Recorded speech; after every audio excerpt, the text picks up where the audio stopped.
നമസ്കാരം. നമ്മൾ ഡിസ്കസ് ചെയ്യാൻ പോകുന്നത് നമ്മുടെ വീടിൻ്റെ കോൺക്രീറ്റ് ചെയ്യുമ്പോൾ നമ്മൾ ശ്രദ്ധിക്കേണ്ട കാര്യങ്ങളെക്കുറിച്ചാണ് നമ്മൾ വീഡിയോയിൽ പറയാൻ പോകുന്നത്. അപ്പം എല്ലാവരും വീഡിയോ അവസാനം വരെ കാണുക. നമ്മളിപ്പോൾ ഒരു വീട് പണി വർക്ക് നടക്കുന്ന ഒരാളോ അല്ലെങ്കിൽ കൺസ്ട്രക്ഷൻ തുടങ്ങാൻ പോകുന്ന ഒരാളോ ആണെങ്കിൽ വീഡിയോ തീർച്ചയായിട്ടും അവസാനം വരെ കാണുക. നമ്മൾ ഓരോ പോയിന്റായിട്ട് നമുക്ക് ഈ വീഡിയോയിൽ ഡിസ്കസ് ചെയ്യാം. കോൺക്രീറ്റ് ചെയ്യുമ്പോൾ നമ്മൾ ശ്രദ്ധിക്കേണ്ട കാര്യങ്ങൾ എന്തെല്ലാമാണ്.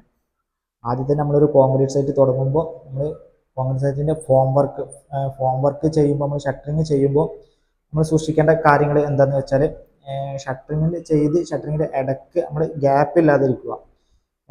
നമ്മളിപ്പോൾ കോൺക്രീറ്റ് ചെയ്ത് നമ്മളെ മോർട്ടാറൊക്കെ നമ്മൾ ഷട്ടറിങ്ങിൽ ചെയ്യുമ്പോൾ അത് ലീക്ക് ഇല്ലാതെ നോക്കാം. അതിന് നമ്മൾ പല മാർക്കറ്റിൽ പല ടാപ്പുകളും അതൊക്കെ അവൈലബിൾ ആണ്.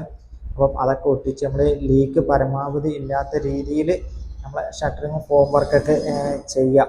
അപ്പോൾ നമ്മൾ കോൺക്രീറ്റ് നമ്മൾ ചെയ്ത് കോൺക്രീറ്റിൻ്റെ ഇതിൽ വാട്ടർ കണ്ടന്റ് നമുക്ക് ഒരു നഷ്ടപ്പെടാത്ത രീതിയിൽ നമ്മൾ ചെയ്യുക. വാട്ടർ കണ്ടന്റ് നഷ്ടപ്പെടാനും കൂടുതലാവാതിരിക്കാനുള്ള രീതിയിൽ നമ്മൾ നോക്കേണ്ടത്. അപ്പം ഫോം വർക്കും ഷട്ടറിങ് ഒക്കെ പരമാവധി നോക്കാം.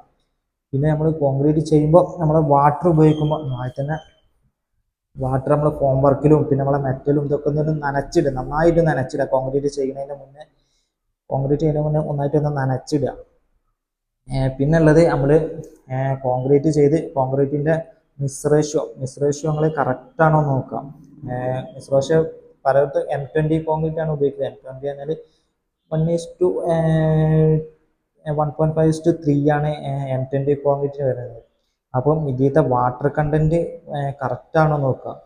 ഒരു വാട്ടർ കണ്ടന്റ് കൂടിയാലും പ്രശ്നമാണ്, കുറഞ്ഞാലും പ്രശ്നമാണ്. കൂടിയാൽ നമുക്ക് ഇത് റിയാക്ഷൻ നടക്കുമ്പോൾ ഹീറ്റ് വരുന്നതുകൊണ്ട് തന്നെ ഇതിന് പോർട്സും കാര്യങ്ങളൊക്കെ വരാൻ സാധ്യത. അപ്പോൾ വാട്ടർ കണ്ടന്റ് കൂടാതെയും കുറയാതെയും ശ്രമിക്കുക. വാട്ടർ കണ്ടന്റ് കുറഞ്ഞാൽ നമുക്ക് ഇതിൻ്റെ റിയാക്ഷൻ പരമാവധി നടക്കില്ല. അപ്പോൾ അങ്ങനെ കുറയാതെ നോക്കാം. അപ്പം വാട്ടർ കണ്ടന്റ് കൂടുതലും കുറവും അല്ലാത്ത രീതിയിൽ ഒഴിക്കുന്നുണ്ടോ എന്ന് നോക്കാം. അപ്പം ഓരോ മിശ്രിതത്തിലേക്കും ഓരോ രീതിയിലാണ് വാട്ടർ കണ്ടന്റ് വരിക. അപ്പം അതിനനുസരിച്ചുള്ള വാട്ടർ കണ്ടന്റ് ആഡ് ചെയ്യുന്നുണ്ടോയെന്ന് ഉറപ്പ് വരുത്തുക. പിന്നെ നമ്മൾ മിക്സ് ചെയ്യുമ്പോൾ മിക്സർ മെഷീൻ ഇട്ട് നമ്മൾ ഒരു മിക്സ് ഒന്നാകെ ചെയ്യുന്ന ഒരു ഒന്നര മിനിറ്റെങ്കിലും ഒന്ന് മിക്സ് ചെയ്യാന്ന് വെച്ചാൽ വാട്ടർ ഒഴിച്ചതിന് ശേഷം 1.5 മിനിറ്റ് മിക്സ് ചെയ്തിട്ട് മാത്രം എടുക്കാം. ഇതെങ്ങനെ ടെസ്റ്റ് ചെയ്യാന്ന് വെച്ചാൽ ജസ്റ്റ് ഒന്നൊരു ഇപ്പം നമ്മളൊരു മിക്സർ മെഷീൻ എടുത്ത് പോകുമ്പോൾ അവിടെ ഒരു ക്യാമറ വെച്ച് നോക്കുക. ഇപ്പോൾ നമ്മൾ സിമെന്റ് ഇട്ട് മെറ്റലിട്ട് എല്ലാം അതിക്കിട്ട് വാട്ടർ ഒഴിച്ചതിൻ്റെ ശേഷം എത്ര മിനിറ്റ് അത് മിക്സ് ചെയ്യുന്നുണ്ടെന്ന് ഉറപ്പുവരുത്തുക. അത് 1 മിനിറ്റിന് മേലാവാൻ എന്താ ശ്രമിക്കുക. 1.5 മിനിറ്റൊക്കെ 2 മിനിറ്റൊക്കെ വേണ്ടത്. 1.5 മിനിറ്റിൻ്റെ മേലൊക്കെ എന്തായാലും ആവാൻ സൂക്ഷിക്കുക. ചെറിയ വർക്കിനൊക്കെ ഇത് കിട്ടില്ല, പക്ഷേ വലിയ വർക്കിനാകുമ്പോൾ നമുക്കത് ചെറുത്ത് ഇതാവില്ല. അപ്പോൾ അത് ഉറപ്പ് വരുത്തുക. മിക്സ് ചെയ്യുന്നത് ഒരു മിനിറ്റ് 1.5 മിനിറ്റ് ഉണ്ടെന്ന് ഉറപ്പ് വരുത്തുക.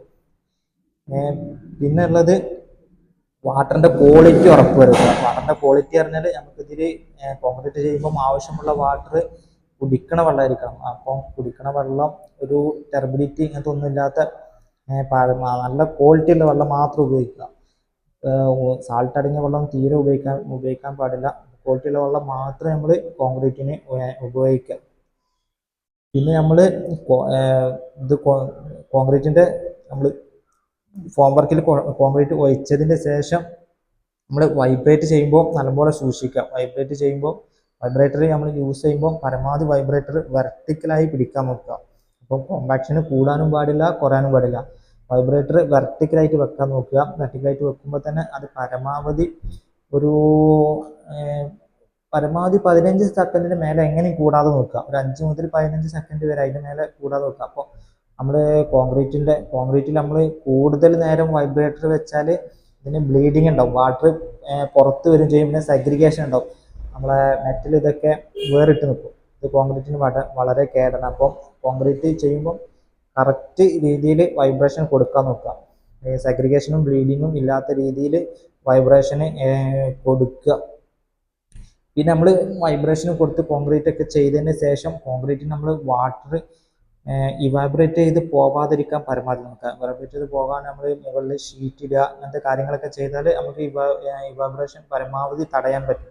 അപ്പം ഇവാബറേഷന് പരമാവധി കുറയുന്ന രീതിയിൽ നോക്കാം. അപ്പോൾ കോൺക്രീറ്റ് ചെയ്ത് കുറച്ച് കഴിഞ്ഞ ശേഷം ഒരു ദാർപ്പായി ഇടുക, അങ്ങനെ എന്തെങ്കിലും ചെയ്യാം. നമ്മൾ കോൺക്രീറ്റ് ചെയ്ത് നമ്മൾ ഫോം വർക്കൊക്കെ കോൺക്രീറ്റ് ചെയ്തതിൻ്റെ ശേഷം 8 മണിക്കൂർ കഴിഞ്ഞതിന് ശേഷം നമ്മൾ വെള്ളം കെട്ടി നിർത്തുക. നമ്മൾ കോൺക്രീറ്റ് ചെയ്തതിൻ്റെ മുകളിൽ നമ്മൾ വെള്ളം പരമാവധി കെട്ടി നിർത്തുക. എല്ലാ ഭാഗത്തും വെള്ളം ആകുന്ന രീതിയിൽ കെട്ടി നിർത്താൻ നോക്കുക. അപ്പം കോൺക്രീറ്റിൻ്റെ സ്ട്രെങ്ത് വെക്കൽ എന്ന് പറഞ്ഞാൽ വാട്ടറിൻ്റെ റിയാക്ഷന് മൂലമാണ് കോൺക്രീറ്റിൻ്റെ സ്ട്രെങ്ത് വെക്കൽ. അപ്പം 8 മണിക്കൂറാണ് നമ്മൾ ഇനീഷ്യൽ സെറ്റിങ് കഴിയൽ. അപ്പം 8 മണിക്കൂർ കഴിഞ്ഞതിന് ശേഷം പരമാവധി നേരെ നമ്മൾ വെള്ളം ഫുൾ ടൈം ആവുന്ന രീതിയിൽ വെക്കുക. നേരത്തെ പറഞ്ഞാൽ വെള്ളത്തിൻ്റെ അടി മൂടി കിടക്കണം എന്നാണ്. അപ്പം ഫുൾ ടൈം നമ്മൾ വെണ്ട് കെട്ടാൻ പറ്റാത്ത രീതിയിൽ നമ്മൾ ചാക്കിട്ടോ അല്ലെങ്കിൽ നെല്ലിൻ്റെ വൈക്കോലിട്ടോ അങ്ങനത്തെ ഒക്കെ ഇട്ട് ഈർപ്പം തട്ടുന്ന രീതിയിൽ നമ്മൾ എല്ലാ ടൈമിലും ഈർപ്പം നിൽക്കുന്ന രീതിയിൽ നമ്മൾ ഉറപ്പ് വരുത്തുക. നമ്മൾ 8 മണിക്കൂർ കഴിഞ്ഞതിൻ്റെ ശേഷം തന്നെ ചെയ്യാൻ നോക്കുക. അപ്പോൾ ഇങ്ങനത്തെ കാര്യങ്ങളൊക്കെ ശ്രദ്ധിക്കാം. നമ്മളെ ഈ ചാനൽ വരൽ കൺസ്ട്രക്ഷൻ റിലേറ്റഡ് ആയിട്ടുള്ള ടോപ്പിക്കാണ് നമ്മൾ ഈ ചാനലിൽ ഡിസ്കസ് ചെയ്യൽ. അപ്പം എല്ലാവരും നമ്മളെ ചാനലൊന്ന് സബ്സ്ക്രൈബ് ചെയ്ത് വെക്കുക. പിന്നെ നമ്മൾ വീഡിയോ ഇഷ്ടപ്പെട്ട ഈ വീഡിയോ ഒന്ന് ലൈക്ക് അടിക്കുക.